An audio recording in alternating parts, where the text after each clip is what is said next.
Friends, welcome to serials Adda. Friends, ఇక రేపటి కథలో అయితే చాలా ట్విస్ట్ అయితే ఉండబోతుంది.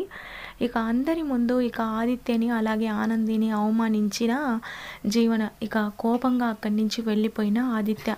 ఇక కథలో అయితే ఆదిత్యకైతే విందు భోజనం ఏర్పాటు చేసి సింహాద్రి చాలా ఆనందపడుతూ ఉంటాడు.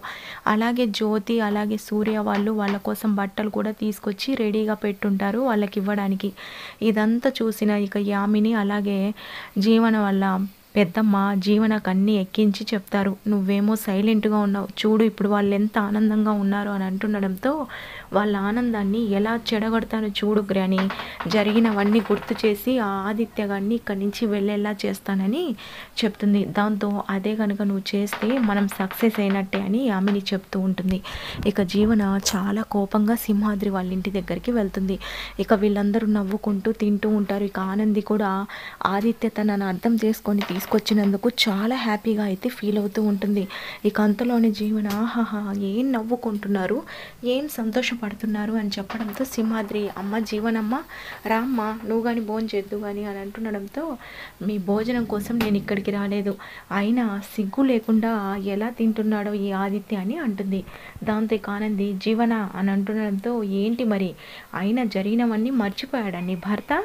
మేమేదో యాక్సిడెంట్ మా అమ్మ ఏదో కావాలని చేసినట్టు మా పైన కోపాన్ని ప్రదర్శిస్తూ మా అమ్మ వాళ్ళ ఇంట్లో కూడా రాలేదు, ఇప్పుడేమో ఇక్కడికి వచ్చి విందు భోజనం చేస్తున్నావా? అయినా కాస్తైనా సిగ్గుండాలి అని చెప్పి అంటూ ఉంటుంది. ఇక ఆనంది నువ్వు చాలా ఎక్కువగా మాట్లాడుతున్నావు అని చెప్పడంతో ఏంటి ఎక్కువగా మాట్లాడేది, నువ్వు మాత్రం ఏం తక్కువ అని చెప్పి చెప్తూ ఉంటుంది. దాంతో ఇక ఆదిత్య చాలా కోపంగా చూస్తూ ఉంటే ఏంటి అలా కోపంగా చూస్తున్నావు, ఇప్పుడు ఈ సింహాద్రి మాత్రం మీరు బస్తీ గురించి వాళ్ళ వైపు నువ్వు కేసు గెలవబెట్టి మిమ్మల్ని పిలిచి భోజనం పెడుతున్నాడు మీ మామయ్య అయినా, లేకపోతే అసలు నీ ముఖం కూడా చూసేవాడు కాదు అని చెప్పి గట్టిగా మాట్లాడుతూ ఉండడంతో ఇక ఆదిత్య చాలా బాధపడిపోతూ డ్రైవర్ అని గట్టిగా పిలుస్తాడు. దాంతో డ్రైవర్ ఏంటి ఆదిత్య బాబు అని అంటుండడంతో పద నన్ను తీసుకెళ్ళు అని చెప్పి అంటాడు. దాంతో ఇక ఆనంది ఆదిత్య గారు ఆగండి అని అంటుండడంతో జీవన నవ్వుకుంటూ ఉంటుంది. ఇక ఈ కేకలు విన్న జ్యోతి అలాగే సూర్య అక్కడికి వస్తారు. ఏం జరిగింది అని అంటుండడంతో జరిగింది మొత్తం అయితే తెలుస్తుంది. దాంతో జీవన నువ్వేం చేస్తున్నావో అర్థమవుతుందా అని అంటుండడంతో అర్థమవుతుంది మమ్మీ, అయినా నిన్నెన్ని మాటలు అన్నారు, అసలుకి నిన్ను వాళ్ళ ఇంటికి వెళ్తే ఇంట్లో కూడా రానివ్వలేదు కదా, అలాంటి వాడు మా ఇంటికి వచ్చి ఎలా తను భోజనం చేస్తాడు మమ్మీ, అయినా నీకు జరిగిన అవమానాన్ని నేను మర్చిపోలేను, నువ్వు యాక్సిడెంట్ ఏదో కావాలని చేసావని వాళ్ళు ఎంతగా నిన్ను బాధ పెట్టారు అని చెప్పి ఇక చెప్తూ ఉంటుంది. ఇక వాళ్ళైతే అక్కడి నుంచి వెళ్ళిపోతారు. ఇక ఆనంది కూడా బాధపడుతూ వెళ్ళిపోతుంది. ఇక సింహాద్రి పద్మమ్మ వాళ్ళందరూ బాధపడుతూ ఉంటారు. ఇక ఇంటికి వెళ్ళేసరికి సునంద చాలా కోపంగా కూర్చొని ఉంటుంది.